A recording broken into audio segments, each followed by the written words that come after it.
reaction.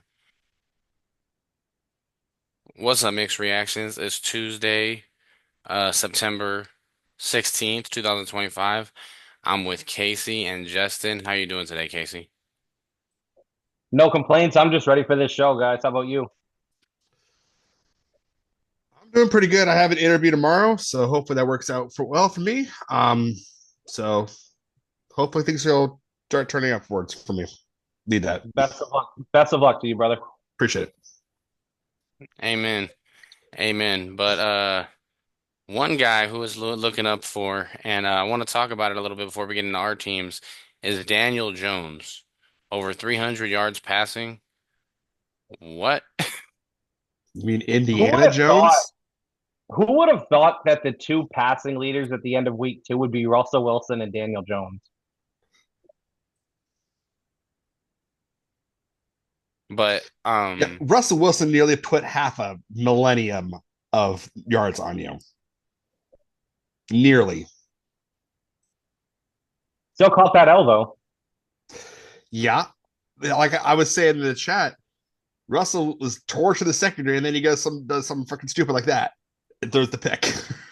Yeah, I mean they let Russ cook and then Russ overcooked is And exactly what happened. then he threw a duck, So as the script shows every single yeah, week. we can kind of dive into that real quick if you guys don't mind. I'll kick it off No, with Dallas. go for it. Go for it. So this game you could kind of break down into one of two emotions, right? There's this sigh of relief, of course, that because a win in the NFL is a win in the NFL. So you can't take any credit away from being able to stay stable and stay poised and stay composed as an offense like Dallas did to be able to go and get the win. I mean, Dak Prescott, I can't say enough about how well he's played over the first two games. mhm. He's third in throws under pressure. He is second. Actually, he's first in passes over 10 yards completed. His completion percentage is in the top five. He's top three in yards.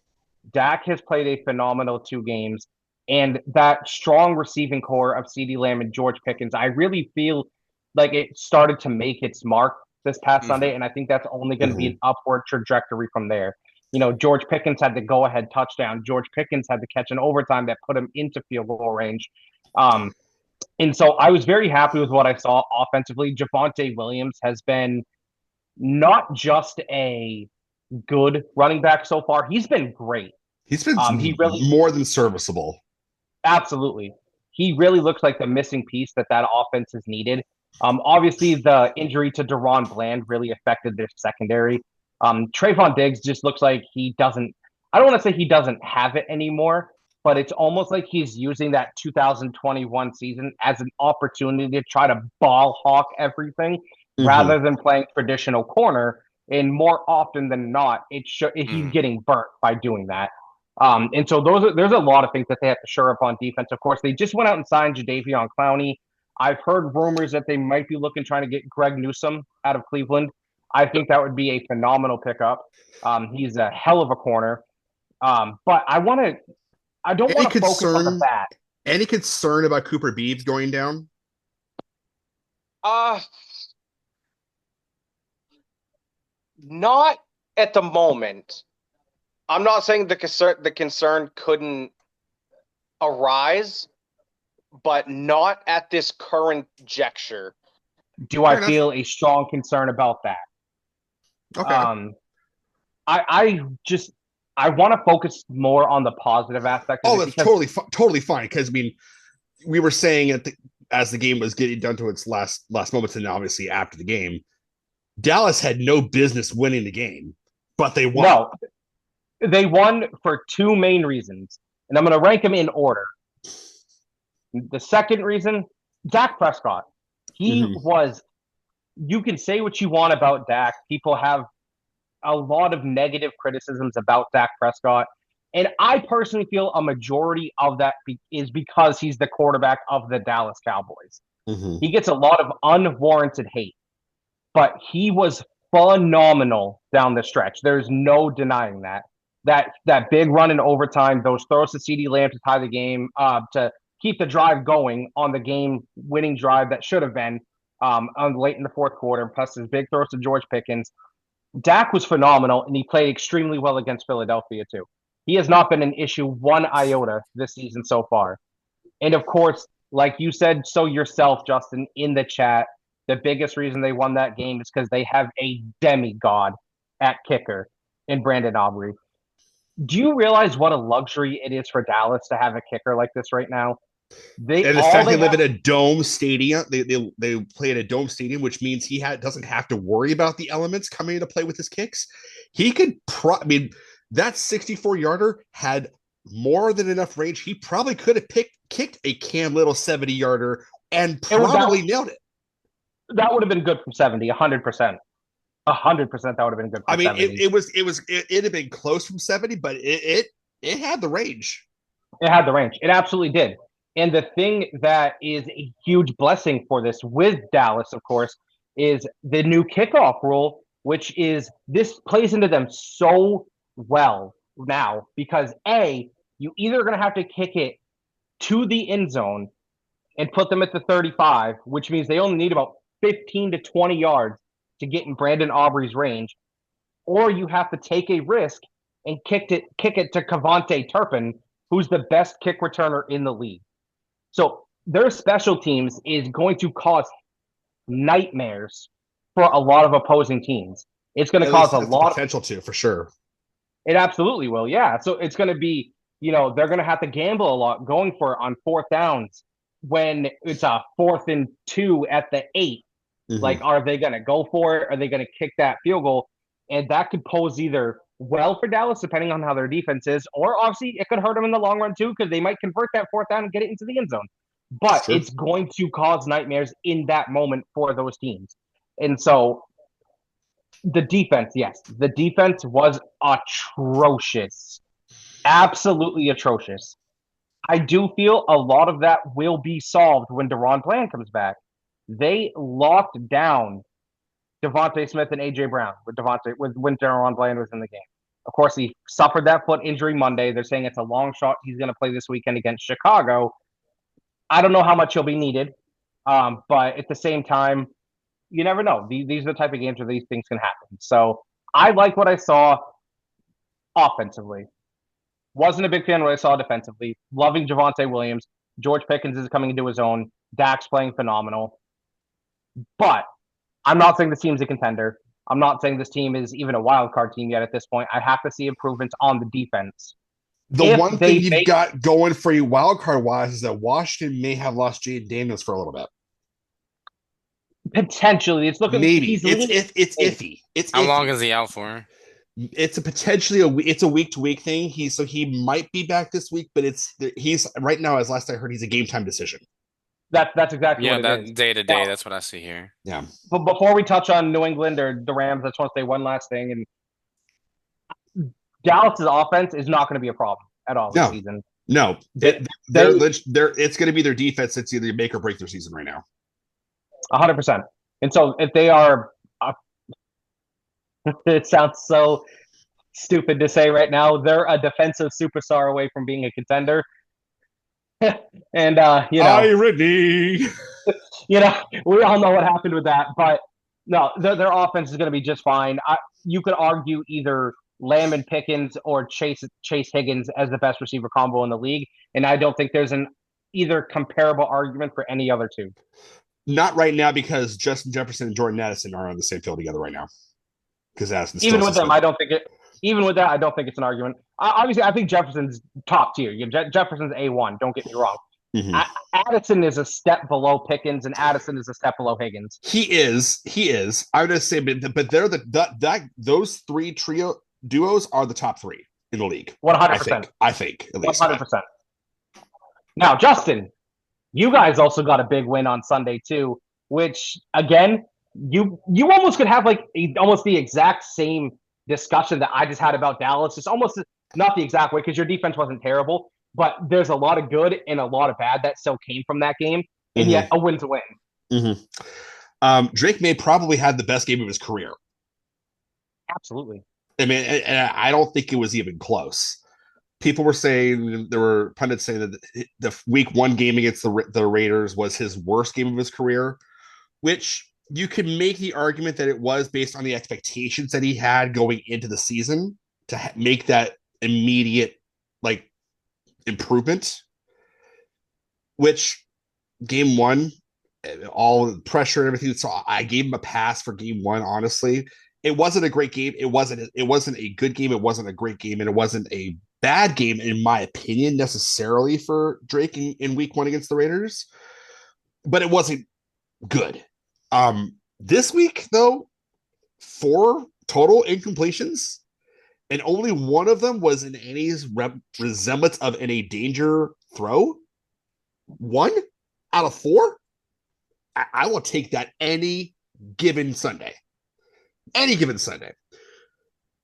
It was he 20? It was like, I think he was like 19 to 23 or something like that, with 250 some odd yards, 2 touchdowns, and ran for a score.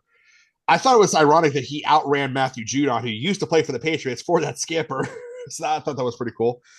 The big deal about the game was the special teams, honestly, because Andy Borregales missed 2 extra points, which put the Patriots in a position where Miami was in a position to take the lead late in the game. The kicker situation is a different conversation for another day, but special teams was the story though, because they Had gave it a not been for Antonio Gibson's kick return, you could make an argument it was one of the worst special teams performances ever because of 2 missed extra points, and then obviously Washington. What's his first? Is it James Washington getting the punt return for a touchdown? Yeah, and a 78-yard punt return for a touchdown. I was like, great, here we go. There's the script. Here we go again. Which my argument was last week with the overreaction that New England was the same freaking team as they have been all last year. Well, different situation this week. I'm not complaining. That 90 some odd yard scamper by Antonio Gibson was like, did anybody look up to see if that's the fact that if that has been done before, a punt return for a touchdown, immediately kick return for a touchdown? It has been done. Okay, but it's been a long time since it's been done. Yeah, Punt right to a kick. Yeah, that's been a minute. It doesn't happen as often as I thought. I looked it up. I can't remember what it says, but it's not as frequent as I thought, but it has happened. Right. But again, the Patriots got gifted by the fact that Devin Achane ran out of bounds right with less than a minute to go. And because if it weren't for that, Miami's up, and Drake May has 40 seconds with and two timeouts to run down the field, to get down the field. Mm-hmm. Barring, mind you, obviously maybe another return. Obviously that never happened. But I'd be remiss if we don't talk about Miami in this situation right now, because hot damn, they are a mess. I mean, I was I was strong on my pick for the Patriots this week because Miami looked like a mess against the Colts, who look like barn burners right now. But oh my gosh, here's where Miami's situation only gets worse too, because Mike McDaniels has built a system that's directly supporting of Tua. Mm-hmm. And when Tua can't run that offense, they don't have a plug-and-play backup that can run the offense as well as Tua can, obviously. So once they get into this situation now with the current offense that they have, they don't have another option outside of Tua, who is going through one of the biggest struggles of his career right now. Played mildly better on Sunday. He had a couple good moments. Mm-hmm. But overall, he hasn't been anything resembling of the Tua that we've seen over the past 4 or 5 years. And leading up to the Colts game, Xavier Howard, who used to play for the Dolphins last year, was basically played scout for the Colts and said, if you could get Tua off his first read, he's toast. And that's exactly what the Patriots did, at least for the first half and most of the third quarter. Well, let's say most of the fourth quarter, because in the third quarter the Dolphins picked it up. But generally speaking, once you got him off his first read, he was a sitting duck. And Milton Williams, thank God for that $100 million contract we just gave him, and now you're actually living up to it. Got the sack to steal the game. but yeah, it wasn't pretty defensively, and I think a lot of it still has to do with the secondary, which is still not up to snuff. The pass rush is getting a whole lot better. They have the most sacks in the league with 9 sacks overall. So the pass rush has been getting home. Granted, Geno Smith, Tua Tagovailoa, those offensive lines are not exactly top echelon. So we'll see as it gets down the line this season if they can keep that up. But I'm not complaining. No, I mean, there's no reason for you to complain right now. The Patriots are, to quote Dennis Green, they are who we thought they were. Yes. They're a middle of the pack at A game average to decent team. To B to C type games is a below average team. And so that's kind of what we expect from New England. I don't expect them to be consistent enough this season to make any noise in the AFC, but there's definitely improvements along the way that I've seen. And there was, I was listening to some sports radio earlier today, locally, and you know how, 92.9? yep. Well, actually, I'm 98.5, the Sports Hub down in Boston, the simulcast on NBC Sports Boston. But this is really because when Belichick left, then it's Gerard Mayo's first. It's the first season under a new regime, with the rebuild, as it were. This is still a rebuild year, technically, if you think about it, because you have the rebuild year with when you had Mac Jones for his last run. It's still a rebuild. Then you pivot over to Drake last year, still rebuild year number two. This is rebuild year number 3, really, if you think about it, because now Drake's fully in the system, but he's still learning a new offense. This is the third offensive system that's being implemented into that team in the last 3 years. It's still another rebuild year. Now, do I think that they have the capability to make a dark horse 7th seed playoff run? Sure. At least right now, they still have the chance because the AFC is getting wider and wider open right now, as it looks. Am I counting my chickens before they hatch? Hell no. No. Not doing that. But do I think there's a light at the end of the tunnel that's not a freight train? Very possible. Well, see, I agree with what you're saying, especially about the AFC right now. When you take a look at teams like, I'm going to give 2 examples right now, right? Indianapolis, who was 2-0. To me, what they're doing right now, it smells a whole lot like what the Saints did in the first 2 weeks of last season. Mm-hmm. And I think Indy's doomed to fall off the rails quickly. I think it's going to happen. Mm-hmm. Now, I was high on the Kansas City revenge tour coming into this season. I'm going to say this now, dude. I have never seen an offense more reliant on a single individual than the Chiefs are on Patrick Mahomes right now. Mm-hmm. And I don't care who you are, nobody can do it by themselves. And offensively right now, it's Mahomes or bust. He leads their team in rushing yards. He almost doubled what Pacheco had on Sunday. That's not a recipe for success, especially for a quarterback, because it's getting in, I don't want to say messing with his head, but it's getting to the point where his first read isn't open. It's like, oh, I run. Mm-hmm. He's not taking his time to progress his reads at the moment because A, nobody's open, and B, when they are open, a la Travis Kelce in the red zone, drops it and it gets picked off when Mahomes put it right in his hands, which would have given Kansas City the lead. Mm-hmm. They need to figure out quickly. They need to get Mahomes help quickly, or this season might be over for them before we know it. That offensive line is not doing him any favors at all, and it's looking like Swiss cheese. It's the whole offense isn't any favors. The receiver terrible. Kelce looks washed. The line is awful. I think we just lost Casey. Yeah, no, but going back to what Casey was saying though, just regarding his connection might have cut out. I'll look for like the Facebook message or something.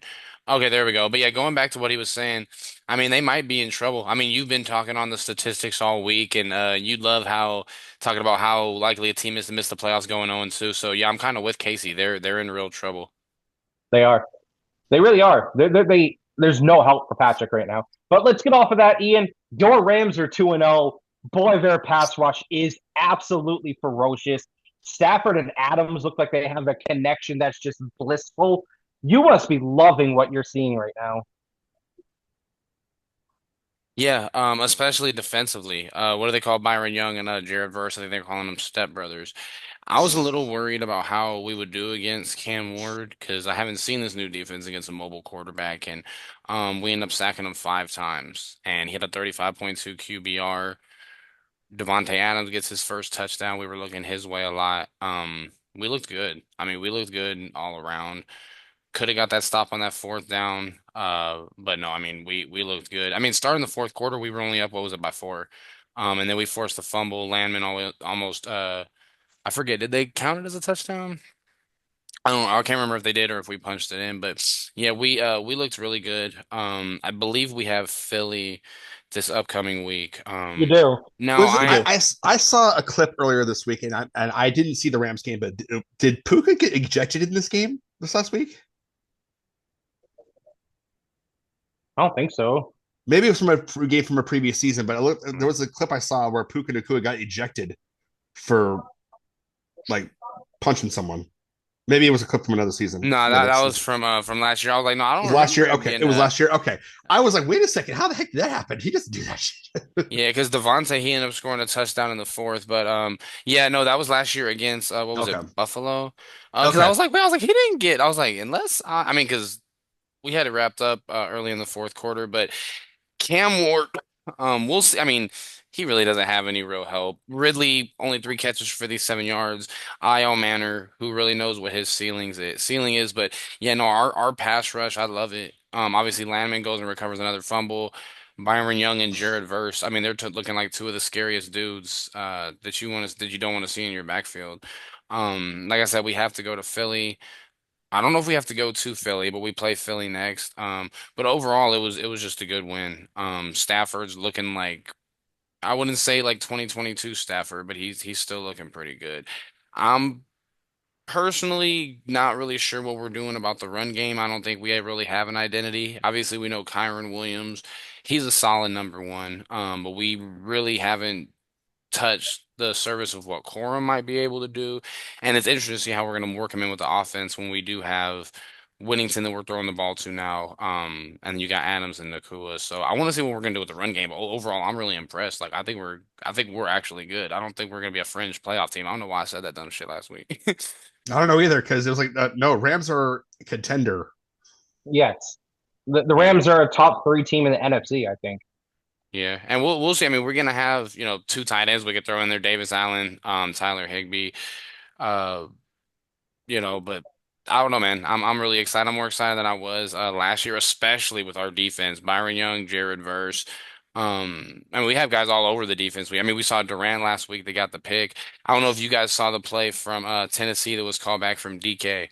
Um, yeah, he scored a touchdown, but they called it back. And I mean, we were only up by what was it, 4, and then we got that fumble, and then we threw the touchdown to Adams. I don't know, man. I'm really optimistic. I don't think who did San Francisco play this weekend? They play They the play Saints. the Saints. Yeah, Oh, and beat them, right? Yeah. So. yeah. Yeah, Mac Jones Mac balled out. Jones balled. Oh yeah, yeah. They returned to the Mac. Yeah, I saw that. But This week was a lot of special teams gaffes. A lot of special teams gaffes this week. Another one that cost another team a game, other than the Denver cost the leverage mm, penalty costing them against Indy. Pittsburgh losing to Seattle on. Yeah. I mean, the ball hit the landing, so it didn't hit him. But unless it goes out of bounds, you get that ball, boy. I didn't see that. So Interesting Seattle, choice of word. so Seattle kicked the ball. Yeah, yeah. No, No, I didn't mean it like that. I was just no, playing. sorry, neither did I. But no, but Neither did I. kick the ball. It hits the landing zone. But again, new kickoff rules this year. And Pittsburgh rookie kick returner doesn't touch it, and it goes into the end zone. But he assumed, and Seattle runs down, recovers it. It's still a Touchdown. live ball. Touchdown. Touchdown Seattle. Yeah, 100%. And then that's the Special. thing. You got to get acclimated to the rules. I mean, that's why they're there. They have rule books. Chris Paul, one thing that he's always been great at is he knows the rules. Like you got to know I mean, basic rules about G. this might end up in a touchdown for the other team. You know what I mean? Like you got that's coaching. That goes back to preparation and coaching. And do you think Bill Belichick's guys would have let that shit happen? No, absolutely not. He'll just Absolutely. Also, I misinterpreted the rules. That's all he'll say. and misinterpreted the Interpreted the rules. rules. Since we have to do our pick segment at 8, I say we hold off on our overreactions Okay. Until after the pick segment. Okay. Yes, I'm good sir. with that. We got about 5 minutes left before that 10-minute break. Is there anything that you guys saw from your particular games, from any games this weekend that you want to just have a quick hot take about, or something that you want to dive into for 5 minutes? If Miami gets blown out this week against Buffalo, McDaniel gets They're fired. going to. That's a hot take. I don't know about fired in week 3, but they're absolutely. If they get shut out, blown out, he's getting fired. Potentially No, shut out, blown out, potentially. I think they can maybe hang around for a quarter and a half before Buffalo just absolutely dismantles them. you want to see my favorite thing from the weekend? Cam Bynum, man. That was great. Man, that dude is that bro. The little seizure thing he did. I'm gonna start tuning into Colts games just to watch him get enters. And then speaking of Bynum, Nick that's coming on for the pick segment, they had him last year. Yeah, I'm gonna add before we get into the picks when Nick gets on. I want him to touch briefly on the Vikings just to see what he has to say. Absolutely. I guess one thing that I want to touch on is we talked about this earlier, right? We talked about the Saints, we talked about the 49ers, we talked about Mac Jones and what this could potentially be. And so this is going to sound like a hot take, and it's going to sound contradictory to what I've said about Mac Jones the past 3 or 4 years. I know where you're going with this. I think they should roll with him over Brock Purdy. I knew you were going to say that. I knew it. I really do, man. But the thing is, Brock Purdy may have the arm over Mac, but Mac has the QB, the NFL, the quarterback IQ, and the accuracy. Exactly. Yeah, I think we've always, he's always had a football acumen. Sorry, but it's it's just the athleticism, the athletics has never been there. I will say this could be a big indictment on Belichick if Kyle Shanahan is able to develop Mac Jones into a perennial starting quarterback, something that Belichick was never able to do.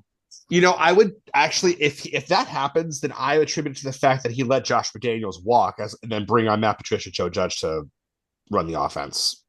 Which still is an indictment on Belichick, though. It's an indictment on Belichick. I'm not disagreeing with you, but I would say that that's where it went sour. If indeed Kyle Shanahan becomes and it continues to be a quarterback whisperer. Well, look what he's done. He got Matt Schaub to be a Pro Bowl quarterback.